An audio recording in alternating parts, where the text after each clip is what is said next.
청중 여러분들은 안으로 들어오셔서 토론에 참여해 주시기 바랍니다. 예, 밖에 계신 분들 안으로 들어와 주십시오. 바로 시작하겠습니다. 토론은 방금 말씀하신 순천대 사학과 홍영기 명예교수님께서 좌장을 맡아서 진행을 해주시고요. 그리고 추가적으로 문수연 순천대 11구 연구소 연구원님하고 최성문 전남 여성사건지원단 조사관님께서 함께 토론에 임해 주시겠습니다.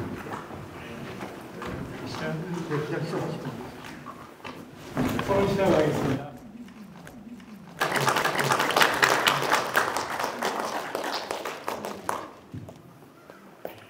저는 소개받은 순천대 명예교수로 있는 홍영기라고 합니다. 2018년 2월까지 순천대 사학과에 근무를 했었는데 그 당시에 전남 동부 지역에서 한국 그레이드회사 전공자는 저 혼자뿐이었습니다. 그래서 여순 사건에 대한 관심을 순천대에 있을 때 가지게 되었었고 그 인연으로 오늘 이 자리까지 오게 된 것 같습니다. 참고로 지금 현재는 주철희 박사와 함께 여순 사건 위원회 위원으로 활동을 하고 있고요. 예전에 이제 그 피해 현황이라든가 여순 사건의 피해 현황이라든가 또 여순 사건 자료집을 여기 옆에 있는 주철희 선생하고 같이 낸 적도 있고 그렇습니다. 지금 앞에 발표하신 발표자 세 분 선생님에 대해서는 앞서 소개가 있었기 때문에 제가 소개는 생략하도록 하겠습니다. 다만 제 왼쪽에 계신 문세현 선생님하고 최성문 선생님에 대해서 간단히 소개를 올리고자 합니다. 문세현 선생님이 여기 구례분입니다. 율계 전기 선생님 한문학으로 박사 일을 했고요. 현재는 순천대 11구 연구소 연구원으로 계시면서 여순 11구 구례분 구슬체록 조사용 보고서라든가 주로 구례 지역 여순 관련 구슬체록 활동을 굉장히 활발하게 하고 계십니다. 여기 계신 어르신들도 아까 보니까 서로 인사를 나누는 경우를 많이 봤습니다. 그럴 만큼 낯익게 지금 여순 사건에 대해서 관심이 많고 활동을 하시고 있는 분이라고 할 수 있습니다. 그 옆에 최성문 선생님 경우에는 순천대 예전에 11구 연구소 연구원 활동을 하시고 현재는 전라남도 흔히 실무위원회라고 이야기하거든요. 여순 사건 실무위원회 지원단의 조사관으로 활동을 하십니다. 그래서 실질적으로 여기 계신 어르신들 신고서 내시면 아마 조사 보고서를 여기 계신 최성문 선생님께서 검토해가지고 저희 중앙위원회로 올리는 그런 작업들, 서류 작업들을 하시는 걸로 알고 있습니다. 그래서 두 분 토론자 선생님들 인사를 하고 시작하도록 하겠습니다. 네, 반갑습니다.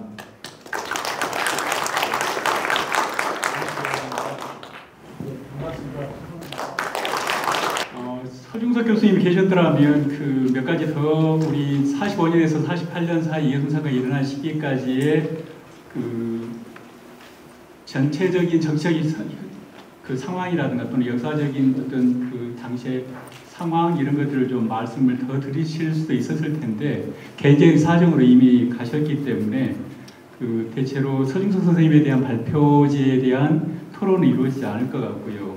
지금 현재 제 옆에 계신 주철희 선생님에 대한 토론과 그리고 글쎄 정현석 이사장님 지금 제주 사건 제주의 4.3 이거에 대해서 이렇게 지금까지 진행 과정을 말씀해 주셨는데 그런 것이 우리 여순의 어떤 어떤 도움이라든가 또는 참고할 사항, 아이디어 이런 것들을 주실 수 있는 문제가 있어서 또 조언을 받을 수도 있을 것 같다는 생각이 듭니다. 그래서 그런 부분 그리고 김은성 작가님 경우에는 독일의 사례였지만 앞으로 우리가 유형 사업을 해야 되니까 그런 유형 사업에 대해서 참고가 될 만한 내용들이 많이 있는 것 같습니다. 그래서 그런 부분들에 대해서 논의가 이루어지면 어떨까 이런 생각을 해봤습니다. 오늘 토론은 원래 1시간 정도 주어져 있었는데요. 제 자신도 지금 여기 1시 반부터 와가지고 앉아있는 게 굉장히 힘들었거든요. 연세 드신 분들 얼마나 힘드셨겠어요. 더군다나 이사장님이 제주에서 오셨다는데 어디 안 가시고 계속 지금 듣고 계셨거든요. 그래서 서로 가장 빠른 방법으로 이렇게 진행을 하고 또 이사장님 강연을 드려야 되기 때문에 좀 이렇게 말이 빠르거나 또는 거두절미하고 이렇게 끊는 경우가 있더라도 양해를 좀 해주시면 좋겠습니다. 먼저 토론은 여기 제 옆에 있는 문수영 선생님부터 이렇게 토론 내용을 듣고 그리고 답변하는 형식으로 하되 두 분이 먼저 토론 질의를 하고 통합해서 답변을 하는 걸로 그렇게 해야 시간을 절약하는 방법이 되지 않을까 이렇게 생각을 합니다. 그래서 그렇게 진행을 하도록 하겠습니다. 그럼 먼저 문수영 선생님의 토론문을 듣도록 하겠습니다. 예. 주철희 선생님의 논문을 잘 읽었고요, 미리. 그 다음에 오늘 발표도 잘 들었습니다. 다 아시다시피 거의 다 아실 겁니다만 주철희 선생님은 지금 현재 여순 환경 연구자로서 가장 명성이 자자한 분인데 오늘 발표를 듣고 다시 한번 그 명성이 왜 자자한지 확인하는 자리였다고 봅니다. 어쨌든 고생 많이 하셨고 감사하고요. 그동안에 지금까지 구례 지역 11구 항쟁 하면은 대부분 많은 사람들은 지리산을 떠올리고 지리산의 빨치산 활동들을 대표적인 이미지로 이렇게 간직하는 경우가 많았다고 생각합니다. 그래서 지리산 밑에 사는 구례 사람들의 여순항쟁으로 인한 고통과 피해 이런 것들에 대해서는 그렇게 많이 주목하지 못했다고 봅니다. 뭐 구례 사람들이야 다 여순 사건 관련이 없는 사람이 있지만 연구자들의 관심은 별로 없었습니다. 그래서 구례 지역 여순 사건에 대한 논문은 2005년에 지금 조선대에 계시는 노영기 교수님께서 쓴 여순 사건과 구례가 거의 유일하다시피 합니다. 단편적으로 구례에 대한 언급은 여기저기 있기는 합니다만은 유일했는데 오늘 주 선생님께서 발표하신 논문은 구례의 11구의 전개 과정과 희생자가 얼마큼 되는지를 아주 매우 치밀하게 검토한 종합보고서라고 하는 어떤 그런 위상과 가치를 갖는 논문이라고 저는 생각합니다. 두 번째 논문 구례에 관한 구례 여순에 관한 두 번째 논문인데 아주 훌륭하고 좋은 논문이었다고 생각합니다. 주 선생님께서 제목에서도 발표한 논문을 보면 두 가지로 되어 있는데요. 11구 항쟁, 구례의 11구 항쟁이 어떻게 전개되었는가와 그 다음에 얼마나 많은 구례 사람들이 피해를 받았는가, 피해 상황 이렇게 두 부분으로 크게 나눌 수가 있습니다.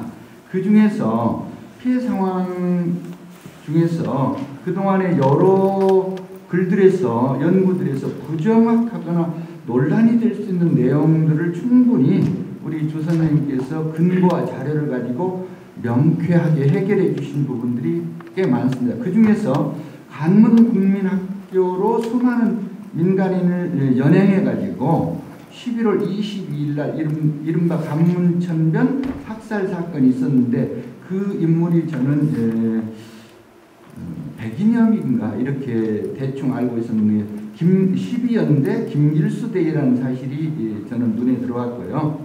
그 다음에 여러 논란이 있었던 상동 실황마을 대밭에서 자결했다는 백인기 연대장 사망 날짜를 국방부가 공식으로 11월 4일로 발표했었는데 오늘 발표에 의하면 11월 14일이라고 발표했고 그렇게 납득할 만한 근거를 들어서 말씀해 주셔서 매우 기억에 둘 만한 사실이라고 생각합니다. 그 다음에 11월 19일 봉기군의 구례읍 습격 이후가 여순항쟁 한 달을 기념할 목적이었다는 사실도 저에게는 매우 신선한 내용이었다고 생각합니다.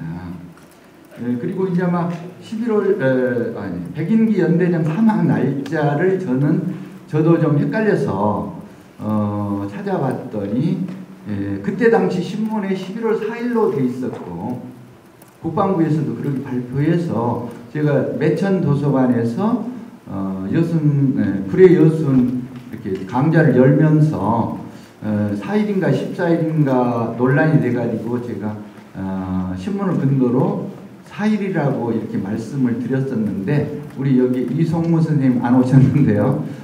그때 제가 정확하게 알지 못하고 4일로 말씀드렸다는 걸 이 자리에서 사과드리고요. 14일로 정정합니다. 그 다음에 주 선생님께서는 그간 추측만 구성했던 11구 항쟁 피해자가 얼마나 되는지에 대해서 좀 더 구체적으로 명확하게 지금 말씀하셨죠. 그동안에 보통 구례 사람들은 구례에서 한 2,000명 내지 3,000명 정도가 희생되지 않았나 이런 말씀들을 하셨는데요. 여러 2007년 청와대 석당 학술원 조사 등 여러 자료들을 아주 치밀하고 꼼꼼하게 분석하셔가지고 아까 말씀드렸다시피 1764명이다 일단은 그 이상일 것이다 라고 말씀하신 것이 아마 구례 지금 피해자 추정으로서는 거의 이제 이런 과학적 근거 또는 막 치밀한 데이터 이런 분석을 통한 최초의 발표가 아닌가 이런 생각이 듭니다. 그리고 이제 미신고 유족, 타 지역으로 이주한 사람 또는 가족이 파괴되고 소멸되어 버린 분들까지 합한다면 2,000명이 넘지 않을까 이런 생각을 해봅니다. 하여튼 그런 점에서 우리 추철희 선생님의 논문은 굉장히 의미 있었다고 생각합니다.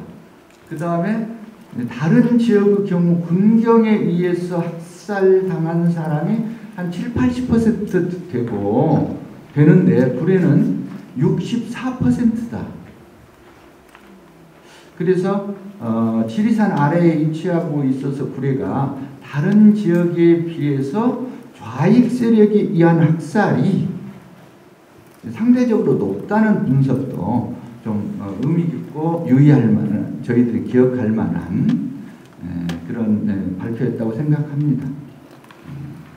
그런데 이제 몇 가지 질문을 드리려고 하는데 먼저 논문하고 직접 관계가 없습니다만은 앞부분에 여순 특별법에 대한 말씀이 있었고 그래서 이번 참여 선생님께 전문가인 선생님께 한번 여쭙고자 하는 것 중에 하나가요. 우매한 질문일 수도 있겠습니다만은 여순 특별법에서 시기와 장소가 확장됐습니다. 그것은 의미가 있고 좋은데요. 그 중에서 그 시기 문제가 아시다시피 1955년 4월 1일까지라 여순 사건 특별법에 그 기간이 그렇게 명시되어 있는데 그 사이에는 아시다시피 6.25도 있었고 또 보도연맹 사건도 있었고 이래서 겹치는데 그 성격들이 여순 11구 항쟁하고 완전히 같다고 말할 수는 없지 않습니까? 이런 것들을 어떻게 봐야 될지 과연 넓힌 건 좋은데 그것이 겹치는 문제를 어떻게 우리가 봐야 될 것인지 한번 여쭙고 싶고요. 그 다음에 아까 또 뭐 다른 분들도 그런 말씀했습니다만은 5.18 민주항쟁이나 제주 4.3은 거의 이제 같은 국가폭력에 의한 피해였는데 거의 매듭이 돼 가고 있지 않습니까? 제주도. 그런데 왜 우리 여순 11구만은 왜 이렇게 늦게 발동이 걸리고 작년에서 특별법이 통과되었는지 이것은 뭐 굉장히 우매한 질문이고 하나만한 질문일 수도 있겠는데 그래도 우리 주철희 선생님 말씀으로 그 이야기를 우리 구례 유족들이 좀 들었으면 좋겠다 이런 생각을 했고요. 그 다음에 특별법에 다수의 민간인이 희생당한 사건이라고 했는데 좌익 빨치산 활동을 하다가 죽거나 다친 사람도 민간인으로 분류할 수 있나요? 예. 아 그렇군요. 그 다음에 21쪽에 보시면 구례 인민위원회가 활동하고 면별인민위원회가 조직되어 활동했다 뭐 이런 것들이 있고 전국적으로도 그랬죠. 근데 또 동부 지역도 그랬는데 구례인민위원회는 구체적으로 10월 며칠인가요? 그리고 그 기간 언제 이렇게 마무리되었다고 볼 수가 있는지요? 궁금합니다. 그 다음에 28쪽에 아까 국제일보 방경린 특파원에 대한 보도, 구례 지역 보도가 있었는데요. 국제일보가 저는 지금 부산에 있는 국제일보인 줄 알았더니 그게 아니더라고요. 서울에서 국제신문이죠. 지금 부산에 있는 것은 이것은 서울에서 잠시 있다가 사라진 신문이더라고요. 구례 지역 상황 보도 1, 2, 3신이 높이 평가할 만한 이렇게 자료다 이렇게 말씀하셨는데 또 29쪽에 보면 이제 오류가 여럿이 지적되고 있고요. 또 30쪽에서는 그때 당시가 이제 언론 통제로 북군의 정보에 의존할 수밖에 없어서 상당 부분 왜곡되거나 과장되었을 가능성이 있다고 말씀하셔서 이렇게 방경린 국제일보 특파원의 그 보도를 좀 더 일관성, 통일성 이렇게 바라보기가 약간 껄끄러운 부분이 있었습니다. 거기에 대해서 한번 말씀해 주시면 좋겠고요. 32쪽 두 번째, 네 번째 줄을 보시면 32쪽 보실까요? 보시면 29일 맨 위에 두 번째 줄이죠. 3년대와 12연대가 2차 공격을 할 때 김영로 대위, 백인기 중령이 공동 지휘했다. 제1차 공격에서 1차 공격 28일이죠. 제12연대 박격포 부대가 응원부대로 합세했으나 이때는 백인기 연대장이 지휘하지 않았다는 것을 알 수 있다 했는데 백인기 연대장이 지휘하지 않았다는 근거를 뭘로 봐야 될까? 어떻게 볼 수 있을지 한번 여쭙고 싶고요. 32쪽에 그게 세 번째 문단에서는 1, 2차 문수리 토벌 작전에서는 3년대 김영로가 주도했고 12연대 백인기가 합세했음을 알 수 있다고 되어 있습니다. 그것이 약간 좀 설명드리겠습니다. 네, 알겠습니다. 그 질문 드리고 싶고요. 그 다음에 마지막입니다. 죄송합니다.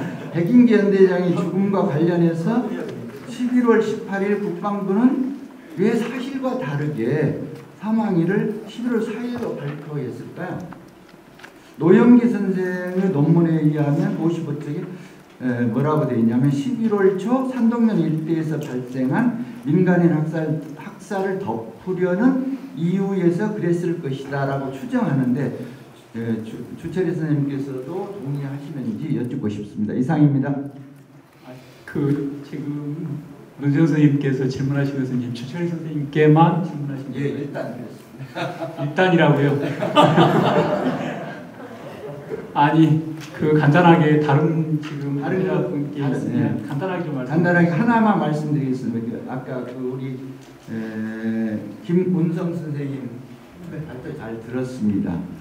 만약 다음에 우리 여순 11구 항쟁에 대한 기념물을 조형물을 만든다면 가장 크게 딱 떠오르는 어떤 이미지 같은 것이 혹시 있으신가요?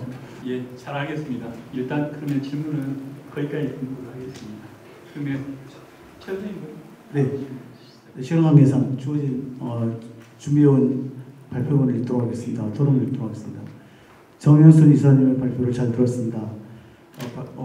사실 발표문이 엊그저께였고 또 토론 대상자도 엊그저께 확인해가지고요. 발표문을 충분히 읽은 시간도 없었고 자료를 검토할 시간도 전혀 없어서 또 저는 또 개인적으로 법률가는 아닙니다. 그래서 이사장님의 발표문을 읽으면서 평소에 품었던 의문들에 대한 질문과 그에 대한 이사장님의 견해를 듣고 부족하나마 토론자의 소임을 다하고자 합니다. 이사장님의 발표문을 들으면서 평소 몇 가지 놓치고 있었던 문제들을 고려하고 있어 그 점에 주목하고 싶습니다. 먼저 사전특별법이 4.3을 순환사로만 인식하게 했다는 문제제기에 크게 공감을 했습니다. 대표적 예가 78년도에 발표한 현기영의 순위삼춘입니다. 순위삼춘은 극기 담론이었던 제주 4.3을 공식 역사로 자리매김하는 데 결정적 역할을 했지만 제주 4.3의 부분 역사인 부촌리 대학살의 순환을 중심으로 형성함으로써 제주 4.3을 희생 담론으로 고착시켰다는 평가가 있습니다. 이사장께서도 발표문에서 4.3 특별법에서 피해자가 아니라 희생자로 호명하고 있다는 점을 지적하면서 법률에 의한 진상규명 운동의 한계를 토로하였습니다. 이 같은 문제점은 여수 11구 특별법에서도 별다른 진전 없이 그대로 드러내고 있습니다. 20여 년간 4.3 특별법의 재개정 과정을 지켜보면서 법률가로서 법 개정을 통한 해결 방안이 어떤 것들이 있는지 궁금합니다. 이 질문의 취지는 이제 처음 걸음을 시작한 여수 특별법의 시행착오를 줄이고 11구 항쟁의 진실규명이 어느 정도 법을 통해 가능한지 가능하게 해서 드리는 질문입니다. 다음으로는 미국의 책임 문제입니다. 2019년 5월에 가까운 지인과 함께 제주 4.3을 순례를 한 적이 있습니다. 제주 4.3 평화 기념관을 방문했을 때 제주 4.3 미국 책임 촉구 10만인 서명을 받고 있어 아까 10만 명 중 한 명으로 서명을 한 바 있습니다. 미국은 제주 4.3뿐만 아니라 11구 항쟁에 있었어도 미 군사 공단이 직접 진화작전에 개입했고 M1소총, 박격포, 수송기 등 각종 군사문자를 지원한 바가 있습니다. 이 사장께서 발표에서 거론한 미국 책임 제기는 11구 민간인 학사에서도 미국 책임이 있다는 것을 상기시켜줬다는 점에서 큰 의미가 있습니다. 발표문에 따르면 2021년 제주 4.3 평화재단이 미국 국립문서 기록관리청에서 관련 문서 38,500매를 수집하여 4권의 자료집을 발간하셨다는데 그러한 자료에서 11구와 관련된 유의미한 자료가 있는지 궁금합니다. 또한 2018년부터 지속적으로 제주 4.3 학살에 대한 미국 책임 촉구 운동을 전개하고 있다는데 이에 대해 미국은 지금까지 어떤 반응을 보이고 있는지도 궁금합니다. 마지막으로 발표문에 따르면 제주 4.3 중앙위원회에서 희생자 재해 대상을 선정하고 있다고 하고 그 대상으로 4.3 발발에 지적 책임이 있는 남도당 핵심도당의 핵심 간부 그리고 군경의 진압에 주도적 적극적으로 대항한 무장대 순회급을 희생자 재해 대상으로 두고 있다고 말씀하셨습니다. 물론 이러한 대상에 그러한 행위를 객관적으로 입증할 수 있는 구체적이고 명백한 증거 자료가 있었다는 전제를 두었지만 이 선정 기준은 폐지한다고 주장하고 싶습니다. 이 조항은 11구 항쟁에도 그대로 적용하면 여순 11구 항쟁은 희생자 명예회복 적용하면 11구 진상규명과 희생자 명예회복에 큰 장애가 될 것으로 보입니다. 11구 항쟁은 4.3과 달리 동북학살 거부한 군인들의 봉기로 시작되었습니다.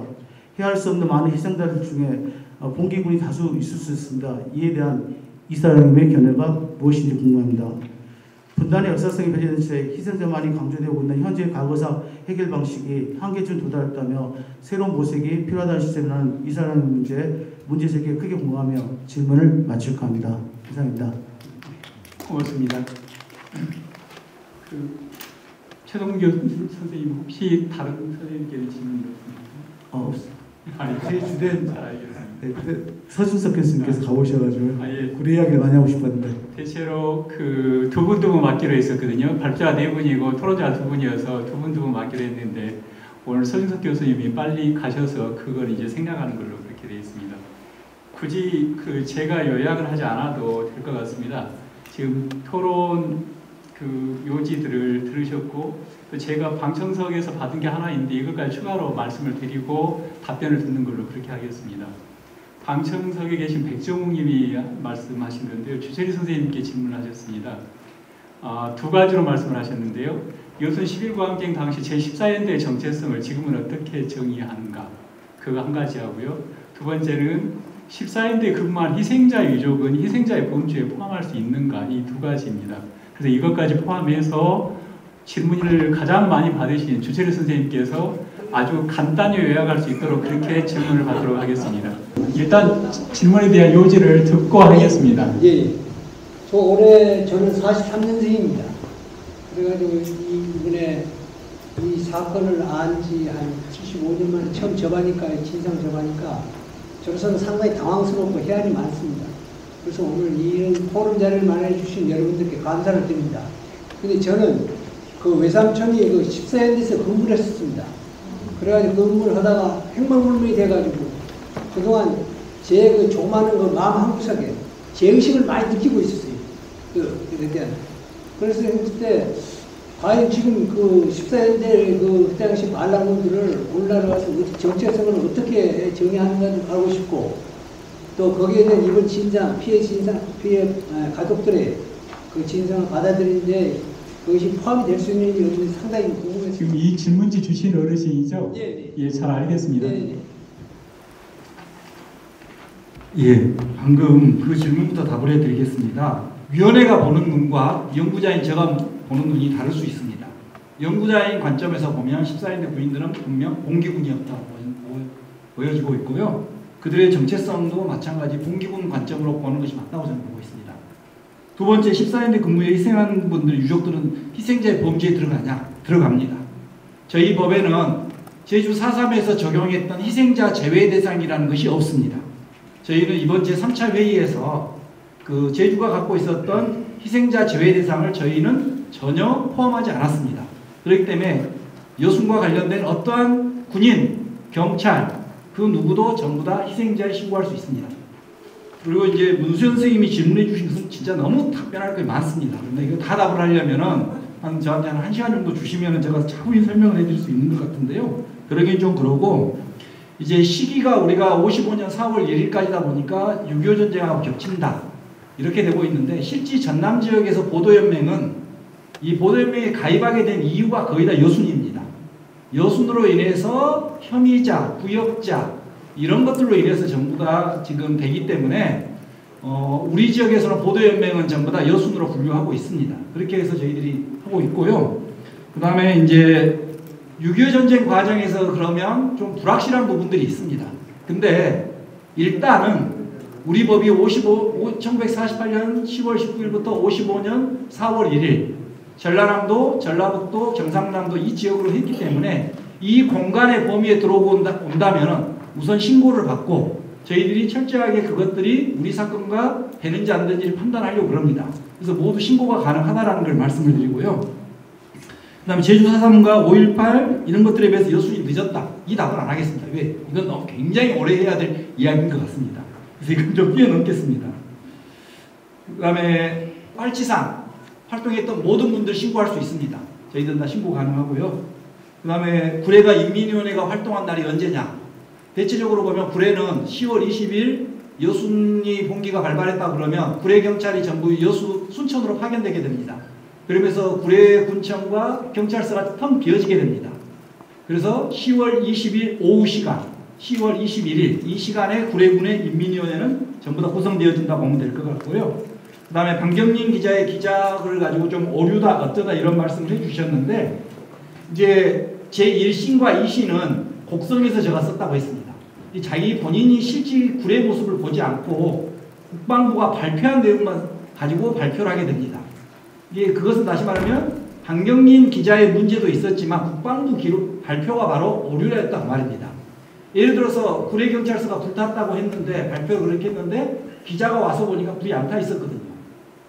그런 것들을 제가 지적한 거였지, 예, 상당 부분 방경림 기자는 실제 이 구례에 들어와서 써놓은 글들을 봐보면 아주 신뢰성이 있다고 보여집니다. 그 다음에 12연대 마찬가지, 공격도 마찬가지. 12연대가 공격을 하는데 1차 공격을 할 때 3연대와 제12연대가 공격을 합니다. 문수리 전투를 벌일 때 이게 1차 전투 때 12연대 박격포가 여기에 출동을 했는데 거기에 백인기라는 말을 안 썼다라는 말은 28일 1차 문수리 전투에는 백인기가 참전하지 않았다는 말이고 2차 29일 전투에는 백인기와 김영로가 지휘했다라는 걸로 보면은 1차는 방금 말씀하신 백인기가 참전하지 않았다는 말이고 2차는 백인기와 김영로가 지휘했다, 그런 뜻입니다.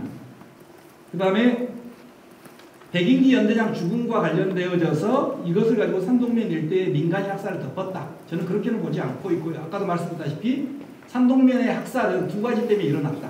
하나는 산동면에서 막 발견됐던 자익 연구, 그리고 11월 19일 구례읍을 이 봉기군이 습격하면서 이로 인해서 많은 학살이었지, 이걸 덮으려고 아마 조작하진 않았을 것이다. 제가 보기엔 아마 11월 4일이라고 발표하지 않았을 거라고 보여집니다. 근데 이 기자들이 이걸 듣는 과정에서 당시의 기자들의 지금과 같이 통신이 발달된 시대가 아니었지 않습니까? 이 전송하는 과정에서 제가 보기에는 오류였지 않는가 하는 생각이 들어집니다.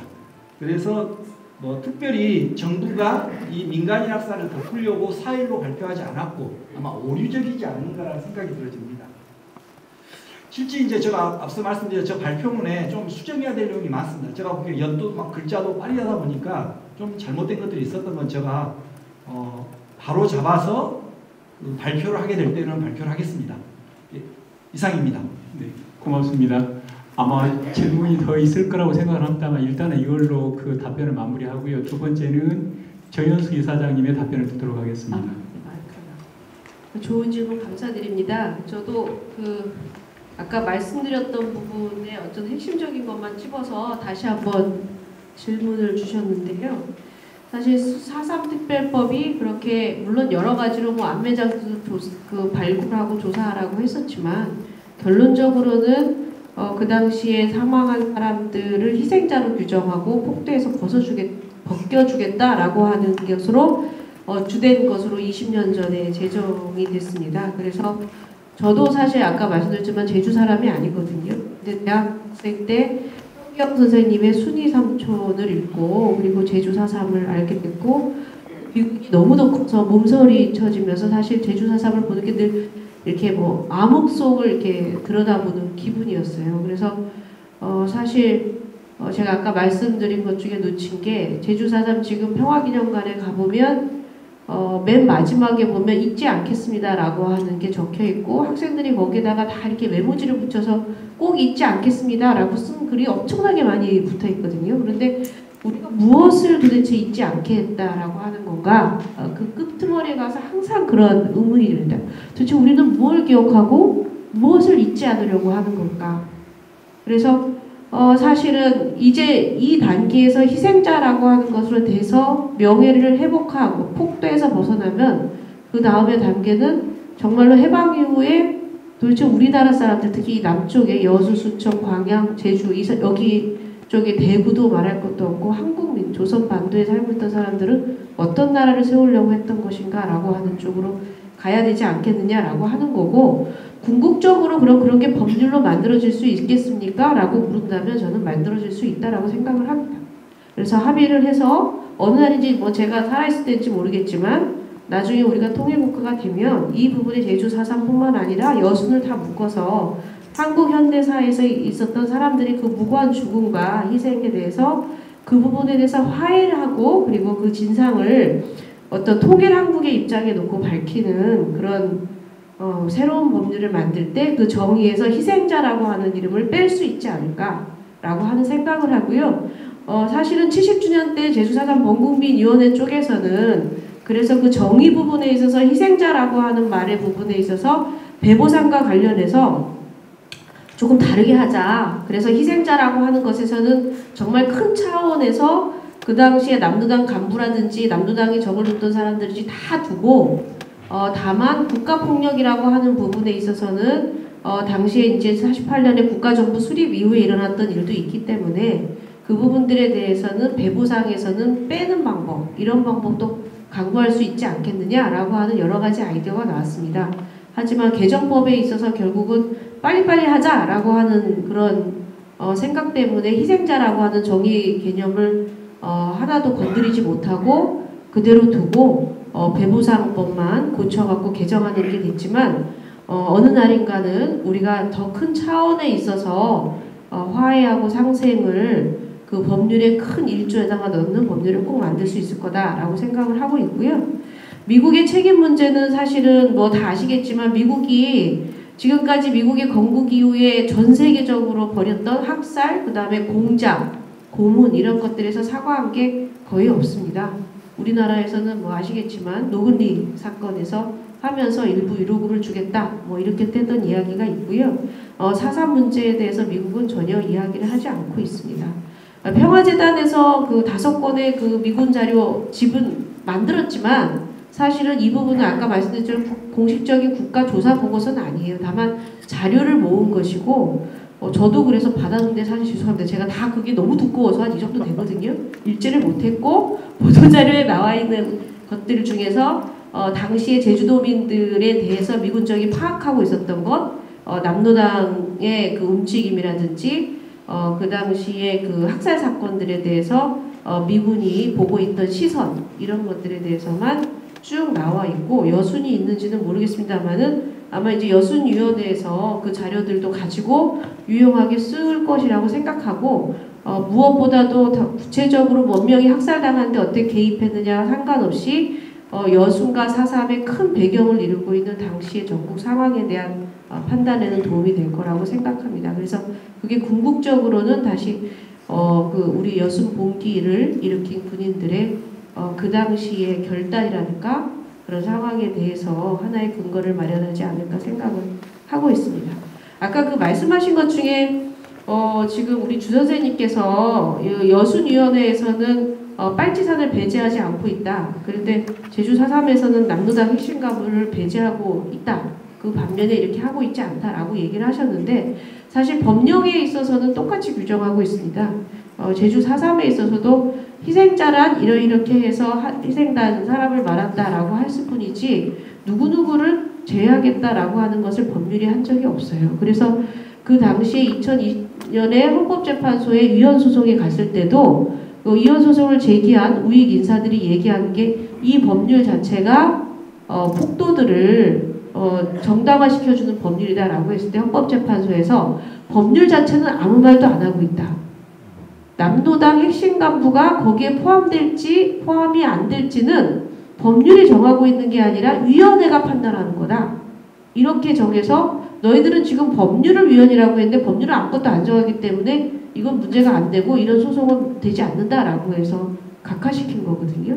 그러면서 아까 제가 보여드린 것처럼 헌법재판소가 뭐 쓸데없는 건지 뭔지는 모르겠지만 그 재판관들이 나름의 견해를 밝힌 게 남로당의 뭐 이런 간법, 무장봉기를 적극 유도한 자 이런 사람들은 희생자가 되진 않아서 돼서는 안 될 거 아니겠느냐? 이렇게 얘기를 했어요. 이거는 판결도 아니기 때문에 그리고 위헌이라고 선언한 것의 근거도 아니기 때문에 사실은 아무 법적 구속력이라고 하는 건 없는 건데 그 당시의 상황이 워낙 그렇게 논란이 되다 보니까 4.3 그 진상규명위원회에서 스스로 족쇄를 채운 겁니다. 그래서 위원회에서 내부적으로 논의를 해서 그렇다고 위원회가 특별히 결정을 하는 기구도 아니에요. 근데 내부에서 논의를 해서 그냥 이런 사람 32명 정도는 위원회에서는 희생자를 안 보겠다 이렇게 말한 게 지금까지 와 있습니다. 그래서 저는 작년에 이제 중앙위원회 위원으로 위촉이 돼서 지금 활동을 하고 있는데 그래서 사실 저도 그 역사를 볼 때마다 너무 마음이 아프고 이것들을 풀어야 된다라고 하는 게 지금 제주도 쪽에서 일부 제주 진상규명 운동을 했던 사설연구소 뜻있는 인사들이 계속 이야기를 하고 있습니다. 그런데 이 중앙위원회라고 하는 게 민간으로서 위촉된 민간위원이 있고 장관급들의 지금 정부의 장관급 인사들 법제처 장, 법무부 장관, 위원장이 국무총리고요. 이런 사람들이 다 들어와서 있기 때문에 스스로 중앙위원회의 그 과거의 결정을 과연 지금 이 정부에서 뒤집을 수 있을까? 저는 굉장히 난망이라고 생각합니다. 그렇지만 어느 때인가는 이것을 중앙위원회가 이 족쇄를 걷어버리고 그리고 남로당의 핵심 관부조차 우리 큰 한국 역사에서 봤을 때는 역사적 희생자라고 봐야 되지 않겠냐라고 해야 되지 않을까 하는 생각을 하고 있습니다. 그래서 결국 4.3 특별법이나 우리 여순 특별법이나 앞으로 이 분단이 가지고 있는 이 문제를 걷어내야지만 정말 궁극적으로 화해와 생성 그리고 화해와 그리고 서로가 서로에게 용서를 할 수 있는 그래서 아까 그 발표하신 분께서 외삼촌 14연대 그 이야기를 하셨지만 우리가 마음의 그 깊은 바닥에서 국민들이 정말 통합해갖고 역사를 바라볼 수 있는 그때가 오고 그때는 새로운 특별법을 만들어서 다 같이 좀 기쁘게 그 역사를 돌아볼 수 있기를 저는 바랍니다. 예, 이상입니다. 답변 고맙습니다. 마지막 그 김은성 작가님 아까 여순 조형물에 대한 이미지 질문이 있었는데 혹시 무슨 아이디어 같은 게 있으신가요? 말씀해 주시죠. 아이디어는 안 해봤죠. 상징으로 떠오르는 게 있냐라고 했을 적에는 지금 두 가지 상징물이 약간 좀 떠오르는 게 있는데, 첫 번째는 자국민 학살에 대해서 여기는 이제 거부를 하고, 그러니까 제주도에 대한 거부를 하고 분연이 일어난 군인들의 이야기인데, 자국민들을 보호하기 위해서 스스로 자기 목숨을 내놓은 게 깔레 시민, 로넥의 깔레 시민입니다. 그래서 그 사람들 표현이 근데 영웅화되지 않고 죽음을 두려워하고 괴로워하는 이런 모습 속에서 그런 표현이 됐는데, 여기서부터 사실은 노블리스 오블리주가 생긴 거거든요. 그래서 노블리스 오블리주로 볼 수 있다고 저는 생각이 들어서 그게 좀 떠오른 게 있고, 또 하나는 스페인의 게르니카, 피카소의 게르니카는 프랑코 왕정이 자국민을 학살해달라고 프랑코 왕정한테 부탁을 해가지고 학살한 건데, 그것을 아프게 표현한 게 게르니카라고 하는 작품이고, 그 작품은 딱 미국에 팔려갔다가 스페인이 다시 찾아와가지고 그것을 자기 국외로 나가면 안 된다는 법을 고쳐가지고 자기 게르니카를 소중하게 생각하는 그런 그림이거든요. 그런 것들이 좀 떠오르고, 또 하나는 제가 작품을 한다고 한다면, 저는 아까도 이제 변호사님도 말씀하셨고 전에도 이 마을 분들이 말씀을 하셨는데, 아무나 지목할 수 있는 빨간 손을 저는 제작하고 싶은 마음이 들어요. 그러니까 왜 그 손으로 인해 가지고 많은 사람들이 죽었고 그것으로 인해 가지고 됐으니, 우리가 그런 손을 사실은 작품을 보면서 반성을 해야 되는데, 이게 나한테 오면 내가 죽는 거고 상대방이 죽는 거잖아요. 그러니까 그런 것들에 대해서 왜 우리는 빨간 손을 지목당하게 만들었고 왜 빨간 손을 지목하게 만들었냐, 이런 것들에 대한 반성을 할 수 있는 작품을 간단하게 그렇게 생각했습니다. 네, 고맙습니다. 저도 여기 구례 사람도 아니고 순천 사람도 아니고 실제 고향은 광주거든요. 근데 여순에 대한 어떤 그 이야기를 듣게 된 것은 제가 94년대 순천에 전임 강사 발령을 받아가지고 교수가 이제 처음 됐어요. 여수 가서 택시를 탔는데요. 그때 여순에 대한 어떤 궁금증이 있어서 질문을 했더니, 그때 들었던 그 가장 섬뜩한 단어가 손가락총이었습니다. 그 뒤에 우리 학생들을 시켜가지고 조사하는 과정에서 양날백이라는 이야기도 들었고 장구통이라는 이야기도 듣고 그랬습니다. 일반적인 주민들이 살아가는 방법은 낮에는 경찰에 협조해야 되고 밤에는 산사람에 협조해야 되는 그 상황이었기 때문에 장구의 그 북처럼 두 쪽이 다 있다는 이야기죠. 그러지 않으면 살아남을 수가 없으니까요. 그런 이야기를 듣고 그 당시에 이렇게 증언체로 하는 과정에서 굉장히 그 인상적이었다는 느낌이 들었었거든요. 근데 아마 제주도도 전혀 그런 데에서 벗어나지 않을 것 같다는 생각이 들고요. 아까 조철희 선생님이 발표했던 것 가운데 구례의 인구 변동 이걸 조사를 해가지고 발표를 했었는데, 여성이 3,000명 정도, 3,400명 정도 더 많았다고 그랬죠. 전쟁 후에. 그 뒤에 제가 어떤 기록에서 봤었는데요. 구례 군사에서 나온 인용됐던 이야기인데, 구례에서 떠도는 이야기가 그런 거였답니다. 남자 한 사람에 여자는 9사람 반이라고. 남자는 한 사람이고요. 여자는 9사람 반이었대요. 그러니까 여자가 훨씬 더 많았다는 이야기죠. 결국엔 전쟁통에 다 죽었다는 이야기예요, 남자들이. 그런 이야기를 썼었고, 구례의 가장 유명한 그 추리소설가였던 김성종 선생이 최후의 증언에서 지리산 자락에서는 그 누구에게도 상처를 묻지 말라. 그 상처는 시간이 흐를수록 원통하기 때문이다. 그런 표현을 썼더라고요. 그래서 어찌됐건 지금 구례 지역의 피해 상황을 주철희 선생이 꼼꼼히 이렇게 짚어서 1,700명 이상이 될 거고 적어도 2,000명 정도는 되지 않을까라고 오늘 발표했던 내용들이 있는데, 그 어떤 학살 시점이 대체로는 그 11월 14일 산동 지역의 그 백인기 연대장의 죽음도 관련은 되겠지만, 그보다는 그 명부 발견이 굉장히 큰 타격을 줬을 거라는 거, 산동 지역 경우에.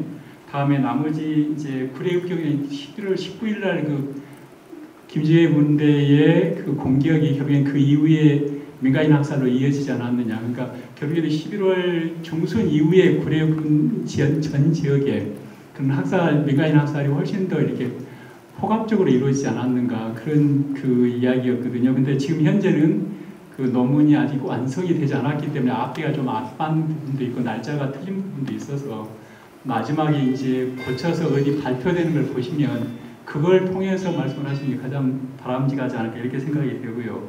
저도 이제 여순위원회 관련을 하고 있습니다만 아까 이제 그 빨치산이나 또는 뭐 저기 군인들 그리고 좌익들 이거 신고가 되느냐 그런 그 규정은 지금 그 정영순 이사님 말씀하신 대로 법률은 없습니다. 저희들은 내부적으로 논의를 했습니다. 그렇지만 그걸 규정하면 그거의 규정에 따라서 족쇄가 되기 때문에 내부에서 논의를 했다는 사실은 기록을 하고 그리고 그걸 굳이 기록으로 명시하지 말자 그렇게 했던 것이 우리 회의의 결과였습니다. 그래서 그런 부분들을 감안해 주시면 좋을 것 같고요. 지금 오늘 사실 지금 제가 그 계획했던 토론 시간은 30분이었는데 이미 7분이 지나버렸습니다. 그래서 가능하면 5분 내에 이걸 맞추려고 합니다.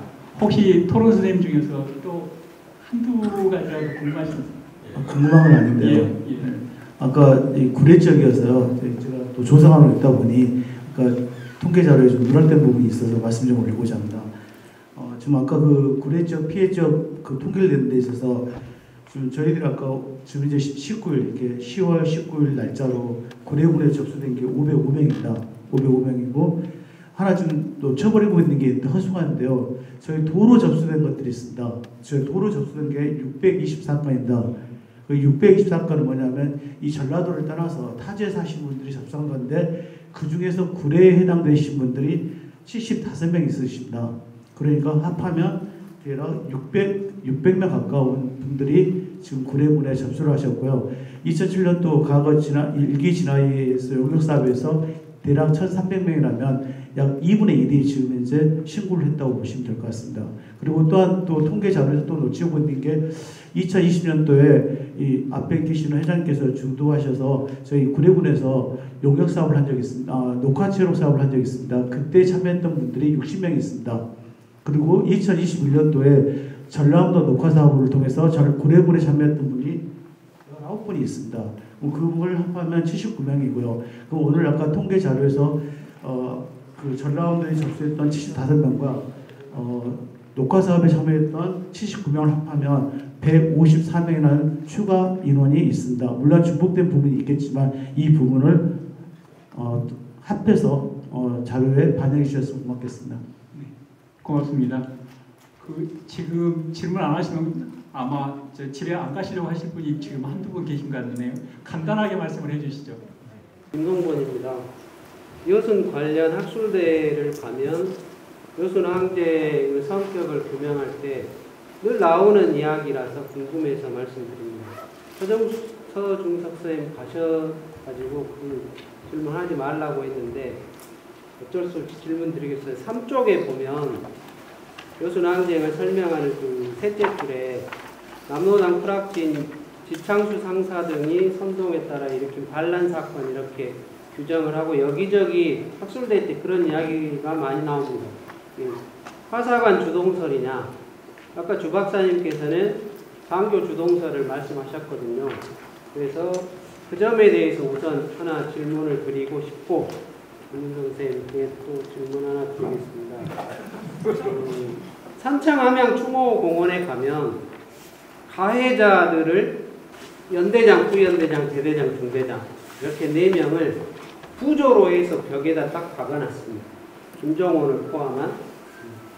혹시 외국에 다니시면서 그런 사례를 본 적이 있는지, 우리가 만약 기념공원을 했을 때 그렇게 가해자를 명시해서 딱 박아버리는 것에 대해서 어떻게 생각하시는지, 그 다음에 정현순 이사장님께도 하나 질문을 드리면, 어떤 분께서 이런 이야기를 하는 걸 들었어요. 자꾸 저희들이 희생자 이렇게 이야기를 하는데, 여순항쟁이라는 것 전체를 국가범죄로 봤을 때 그분들에 대한 용어 자체를 희생자라고 하는 것보다 피해자라고 하는 게 낫지 않냐 이렇게 이야기하시는 분을 봤는데, 혹시 이제 법적인 부분에 대해서는 제가 잘 모르니까 그렇게 이제 희생자라고 했을 때하고 피해자라고 했을 때 어떤 차이가 있는지 그 점에 대해서 제가 궁금해서 말씀드렸습니다. 이제 질문을 안 받겠습니다. 그리고 답변하는 것으로 그 토론을 마치도록 할까 합니다. 그 지금 현재 문헌을 보면은 지산이 소탕할 때 폭격기가 와서 폭격했거든요. 그런 것들은 없습니까? 아, 나중에 이제 그런 건 진상 보고서에 이렇게 들어갈 겁니다. 있으면.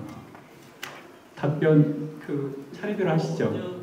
백인여비가 죽는 것은 우리 그 선배들이 이 얘기하기는 취약제에서 갑자기 그 전화 통화를 해가지고 주기를 예, 알고 있습니다.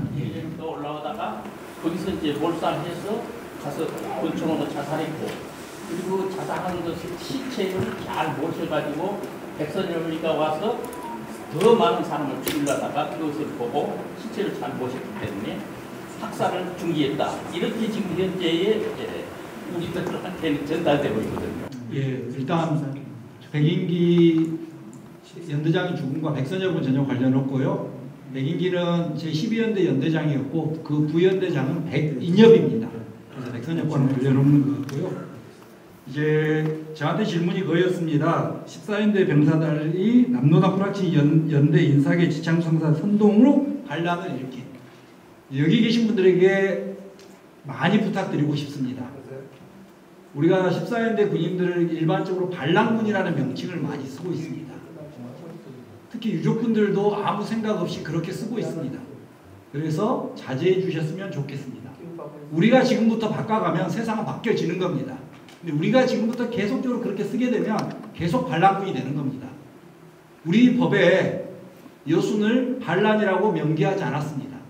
그러니까 반란군이라는 용어를 쓰지 않았으면 좋겠고요. 그래서 이 여순을 반란으로 본다는 자체는 저는 좀 용납할 수 없고요. 두 번째, 이제 14연대 군인들의 봉기는 누가 했는가? 실제 지창수가 역사에 등장한 건 1967년입니다. 여순이 발발하고 나서 18년 후에 지창수가 등장을 합니다. 그 지창수가 등장하면서 나오는 말이 뭐냐면 남로당 지경설입니다. 그 전에는 지창수가 역사에 등장하지 않습니다.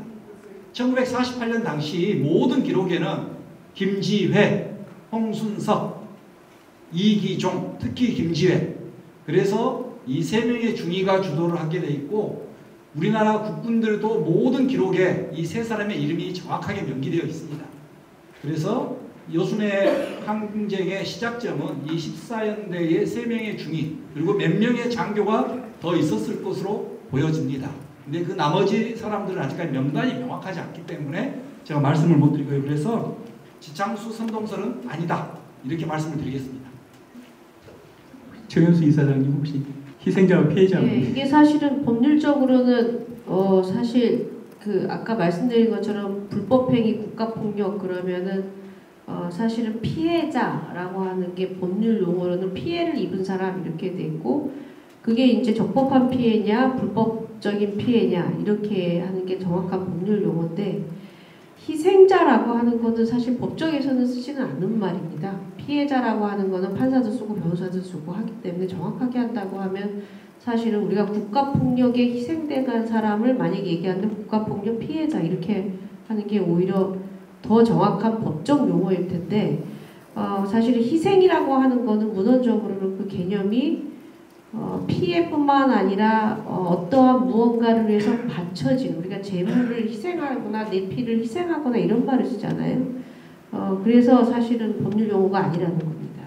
그건 문학적인 용어나 이렇게 돼 있는데, 제주 4.3 사건을 이렇게 하면서 그러한 부분들이 아까 말씀드린 배상이냐 보상이냐 기타 이런 것들을 정리하고 하기에 우리 지금 그 20년 전도 그렇고 지금도 그렇고 분단과 그 이데올로기의 갈등이 아직도 한국 사회를 짓누르고 있기 때문에 그러한 용어가 그렇게 들어오게 되지 않는가 이렇게 생각하고 있고요.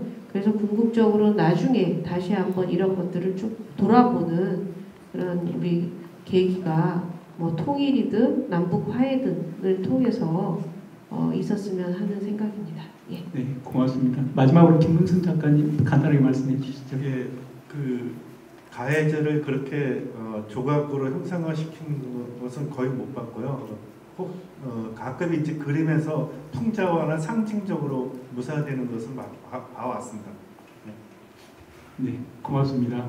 제 토론 이렇게 중재할 수 있는 능력이 좀 부족해서 그런지 이미 45분이 지나고 그래서 무정인 사장님께 굉장히 죄송하다고 생각이 듭니다. 46분인데요. 마무리하도록 하겠습니다. 오늘 4분의 발표 들었는데요. 지금 서중석 교수님은 먼저 일정이 있으셔서 가셨고 3분 참석을 해주셔서 좋은 말씀을 해주신 발표자 3분께 먼저 뜨거운 박수 부탁드립니다.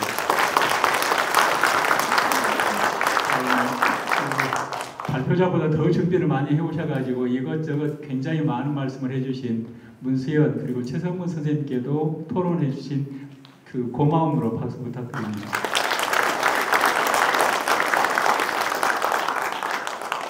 되게 그런 것 같습니다. 지금 크게 보면 이 구례 지역의 어떤 여순에 대한 그 정리는 아직도 이제 시작이다. 그러니까 모든 굉장히 많은 다양한 자료들을 포괄해서 그 자료들을 통해서 역사적 사실을 입증해가는 방법, 이게 이제 우리의 과제로 남았다는 생각이 들고요. 여순위원회 입장에서 보면 이제 앞으로의 유령 사업이라든가 이런 문제들을 어떻게 풀어가야 될 것인가, 그 가운데 구례는 어떤 역할이라든가 또는 또 구례의 어떤 위치해야 될 어떤 상징물이라든가 이런 것들을 어떻게 고민했으면 좋을까, 이런 점들에 대해서 오늘 굉장히 좋은 논의가 있었다고 생각을 합니다. 그래서 이건 이제 시작이기 때문에 앞으로도 이런 자리가 종종 있었으면 좋겠지만 가능하면 2시간 이내에 끝나는 회의였으면 좋겠습니다. 너무 오늘 특히 유족분들은 오전 행사도 있으셨고 또 오후에도 1시 반부터 지금까지 이렇게 계속 계셔서 너무나 죄송하고 고맙다는 말씀을 주최 측을 대신해서 제가 말씀드립니다. 감사합니다. 이것으로 끝내겠습니다.